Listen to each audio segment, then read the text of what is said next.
मिले ना मिले हम एपिसोड 32। उदयपुर में शादी। उदयपुर में शादी का रंग अब पूरी तरह से जमा हुआ था। प्रतापपुरा से सब लोग शादी के एक रोज पहले ही उदयपुर पहुंच चुके थे। आज हल्दी और मेहंदी का प्रोग्राम था। एक बड़े से हॉल में हल्दी और मेहंदी की अच्छी तरह से तैयारियां की गई थी। उसके बाद शाम को संगीत भी था, तो औरतें और बच्चे पूरी तरह तैयारी के साथ जोर शोर से उसकी प्रैक्टिस में लगे थे। कोई कपल डांस कर रहा था तो कोई ग्रुप डांस। किसी को अकेले ही किसी गाने पर मटकना था तो कहीं बच्चों की टोली किसी मस्ती भरे सॉन्ग पर अपनी परफॉर्मेंस देने वाली थी। कुल मिलाकर शाम की महफिल की तैयारी अभी से दिख रही थी। नीचे हॉल में हरे रंग की थीम पर सुंदर सी स्टेज बनाई गई थी जिस पर मेहंदी का प्रोग्राम था, और दूसरी तरफ येलो कलर के फूलों की सजी हुई स्टेज बनी हुई थी जिस तरफ हल्दी का प्रोग्राम शुरू हो चुका था। पीली साड़ी और पीले फूलों में अपनी सहेलियों के साथ बन्नो रानी स्टेज पर आ चुकी थी, और बन्नो रानी को हल्दी लगाने के लिए उसकी भाभी और सहेलियां भी इकट्ठी होने लगी थी। पीहू ने भी पीले रंग का सूट और उस पर कामदार पीला दुपट्टा लिया था जिसमें उसका गोरा रंग और निखर कर आ रहा था। सब तैयार होकर दुल्हन के चारों तरफ घेरा बनाकर बैठ चुकी थी और एक एक करके उसके बदन पर हल्दी का लेप लगा रही थी। हॉल में फिल्मी गानों की धुन भी बज रही थी और इस पर सभी खुशी खुशी झूमते हुए हल्दी का प्रोग्राम पूरा कर रहे थे।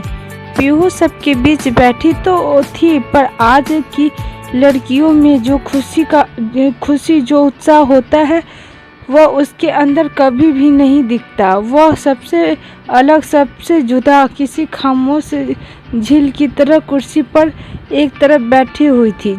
यहाँ आने वालों में ऐसा कोई भी नहीं था जिसकी नज़र पीहू पर न जाती हो। उसकी खामोशी और उसकी सुंदरता किसी को भी बरबस अपनी तरफ आकर्षित कर लेती। पर जब कोई उससे डांस करने के लिए या किसी फंक्शन में पार्टिसिपेट करने के लिए कहता तो वह मुस्कुराते हुए मना कर देती। हल्दी का प्रोग्राम हो चुका था, बस कुछ ही देर में मेहंदी भी शुरू होने वाली थी।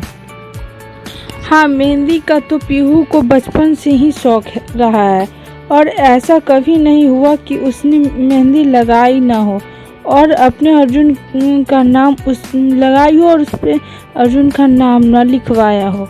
आज भी जब सबकी मेहंदी लगाने लगी तो पीहू ने जाकर अपने दोनों हाथ आगे कर दिए। कुछ लड़कियां जो वहां पर मेहंदी लगाने के लिए आई थी, मेहंदी लगवाने वाले से उसकी चॉइस और डिज़ाइन पूछ रही थी। पीहू को पता था कि यहाँ पर उसे कोई जानता नहीं। उसने मेहंदी लगवाई और अपने हाथ में अर्जुन का नाम लिखने के लिए कहा। लड़की ने हंसते हुए पीहू से पूछा, मैम, आपको देखकर लगता है कि आपकी शादी तो अभी नहीं हुई पर शायद होने वाली है। क्या अर्जुन आपके होने वाले पति का नाम है? पीहू ने बिना कुछ कहे बस हल्के से मुस्कुरा दिया। इससे आगे वह कुछ बोल ही नहीं पाई। पीहू ने दोनों हाथों में भर के मेहंदी लगा चुकी थी और मेहंदी के बीच में छुपा हुआ अपने अर्जुन का नाम भी लिखवा चुकी थी। जब मेहंदी लग गई तो दोनों भाभियां पीहू को देखने आई और वो खुद मेहंदी लगवा ले इससे पहले ही अपने हाथों में से पीहू को खाना खिलाया और फिर वह भी मेहंदी लगवाने लगी। दोनों प्रोग्राम बहुत अच्छे से हो चुके थे।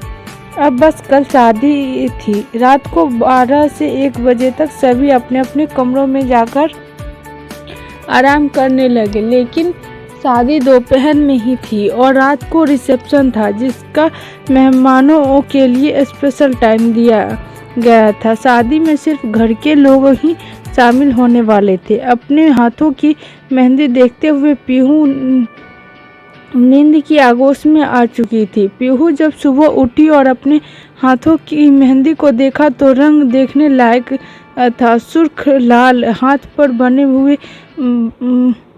बेलबुट्टे और उन सब के बीच में बहुत सुंदर तरीके से लिखा हुआ अर्जुन का नाम। वह बार बार अपने हाथों को देखते हुए चूम रही थी। उसके हाथों में उसका अर्जुन जो था।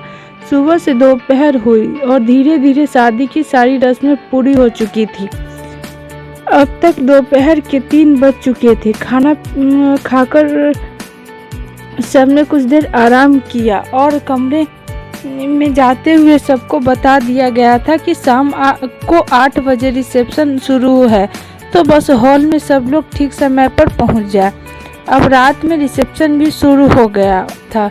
अधिकतर मेहमानों को सिर्फ रिसेप्शन के लिए ही बुलाया गया था, इसलिए अभी कुछ ज़्यादा ही चहल पहल और भीड़ थी। 2 दिन का सफ़र और 2 दिन यहाँ बिताने के बाद दादी सा को कुछ थकावट लग रही थी, तो उन्होंने कमरे में रुकना ही ठीक समझा और सबसे तैयार होकर रिसेप्शन में जाने के लिए कहा। जब पीहू ने दादी सा के पास रुकने के लिए बोला तो दादी सा ने हंसते हुए मना कर दिया। ना छोरी, थारी दादी अभी इतनी भी बुरी ना है कि अपना ख्याल ना रख सके। मैं ठीक हूँ, बस थोड़ा आराम करना चाहूँ। रिसेप्शन में मारा का काम, तुम सब जाओ, सबसे मिलो और देखो, अगर मारे को ज़रूरत लगी तो फ़ोन तो हमारे पास है ही, लगा दूंगी। कुछ देर बाद ही सब तैयार होकर बाहर हॉल में आ गए। रिसेप्शन शाम को हॉल में था। हॉल काफ़ी अच्छे से सजाया गया था। जगह जगह पानी की फुहारे लगे हुए थे। खूबसूरत फूलों की सजावट, नीचे हरी घास की चादर बिछी थी, जिस पर बच्चे, बूढ़े और सभी खुशी खुशी पार्टी मना रहे थे। पीहू तैयार होकर अपनी दोनों भाभियों और भाइयों के साथ बाहर हॉल में आ चुकी थी। पीहू ने भी ग्रीन लहंगा, उस पर वैसी ही चुनरी और वाइट रेशम की कढ़ाई का ब्लाउज पहना हुआ था। उसके लंबे लंबे खुले बाल और होठों पर हल्की सी लिपस्टिक, बस इतने में ही आसमान से आई हुई कोई परी लग रही थी। बाहर का महफिल काफ़ी तूफाने वाला था। सब एक दूसरे से हंसी खुशी मिल रहे थे, बातें कर रहे थे और दूसरी तरफ बनी हुई शानदार स्टेज पर दूल्हा दुल्हन फूलों के झूले में बैठे थे, जहां पर सब लोग जाकर फोटोशूट करवा रहे थे। तभी निमी भी अपने पति मोहित और अपनी बेटी पीहू के साथ स्टेज पर पहुंचती है और फोटोशूट करवाने के बाद वह दोनों खाने के स्टॉल की तरफ बढ़ जाते हैं। पीहू जहां अपनी भाभी और भाइयों के साथ स्टेज के सामने लगी हुई चेयर पर बैठी थी, वहीं निमी अपने पति के साथ खाने की तरफ चली गई। तभी राम और श्याम पीहू के पास आकर बोले, पीहू तू अपनी भाभियों के साथ जाकर खाना खा ले, तब तक हम दोनों बच्चों को देखते हैं। पीहू ने तो अपने भाइयों की कभी कोई बात टाली ही नहीं थी। उसने हाँ में सर हिलाया और दोनों भाभियों को लेकर वह भी खाने की तरफ चल दी। निमी अपने पति और पीहू के साथ खाना खा रही थी। 13 साल पहले बिछड़ी 2 सहेलियां एक दूसरे से सटकर कभी यहाँ से निकल जाती तो कभी वहाँ से, पर पता नहीं वह ऐसा कौन सा इत्तेफाक होगा या कौन सी घड़ी होगी जिसमें वह एक दूसरे को पहचानेंगी और उनसे मिल पाएंगी। निमी अपनी नन्ही परी को उसके पीछे भगाते हुए खिलाने में लगी थी, भागते हुए उसे खिलाने में लगी थी। उसे कभी एक चम्मच आइसक्रीम खिलाती तो कभी डोसा इडली का एक टुकड़ा उसके मुंह में रख देती। और पीहू दौड़ दौड़ के खेलते हुए खाना खा रही थी। इधर पीहू ने भी अपनी थाली लगाई और जब उसकी भाभी उसके आसपास नहीं दिखी तो अपनी प्लेट लेकर उड़ती उड़ती निगाहों से उन्हें यहाँ वहाँ देखने की कोशिश कर रही थी।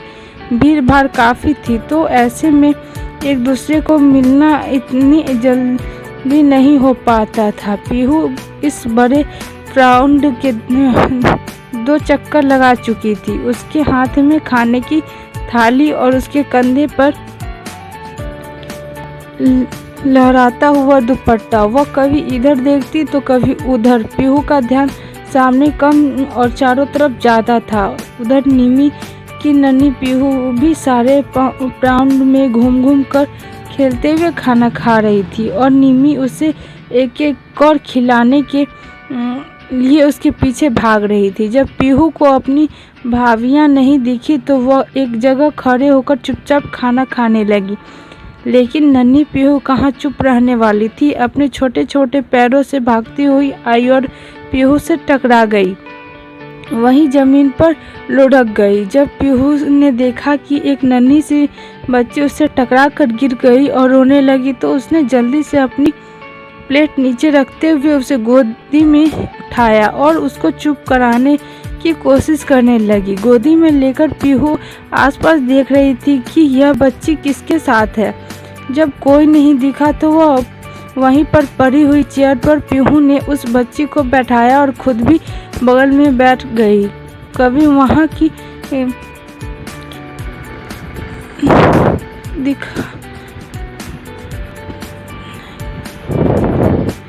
टाइटिंग दिखाकर तो कभी वहाँ पर बजाते हुए संगीत सुनाकर पीहू को चुप कराने की कोशिश कर रही थी। बस 5 मिनट बाद ही उस बच्ची को और निमी अपनी बेटी को ढूंढते हुए वहाँ आ गई। उसका ध्यान सिर्फ अपनी नन्ही पीहू पर था। उसने जल्दी से पीहू को गोद में उठाया और पीहू की तरफ देखते हुए जरा सा मुस्कुरा दिया, जैसे वह पीहू को थैंक्स बोल रही हो। पीहू ने भी मुस्कुराते हुए निमी से हेलो किया और कहा, बहुत ही अच्छी बच्ची है, आपकी बेटी है? जी हाँ, निमी ने पीहू को ठीक से गोदी में पकड़ते हुए पूछा। अच्छा, आप शादी में लड़की वालों की तरफ से हैं या लड़के वाले की तरफ से? पीहू ने हंसते हुए जवाब दिया, जी मैं लड़के वालों की तरफ से हूँ। तब निमी बोली, और मैं लड़की वालों की तरफ से, और शायद इसलिए हम एक दूसरे को नहीं जानते, वरना तो रिश्तेदारी एक हो तो कभी न कभी मुलाकात हो ही जाती है। जी हाँ, आपने बिल्कुल सही कहा, पीहू ने भी मुस्कुराते हुए कहा। पीहू ने निमी से पूछा, जी वैसे आप कहाँ से आई हैं शादी में शामिल होने के लिए? निमी ने बताया, मैं अपने हस्बैंड और बेटी के साथ इंदौर से आई हूँ। पीहू ने मुस्कुराते हुए कहा, तो आप इंदौर से आए हैं? इंदौर सिटी, रिप्ती और ब्यूटीफुल पैलेस। तब निमी ने आश्चर्य से पूछा, अच्छा तो क्या आप भी इंदौर से आए हैं? जी नहीं, मैं इंदौर से नहीं, पर कुछ टाइम पहले मैं इंदौर देखने गई थी और मुझे बहुत पसंद आया। अच्छा तो फिर आप कहाँ से आए हैं? निमी ने पूछा।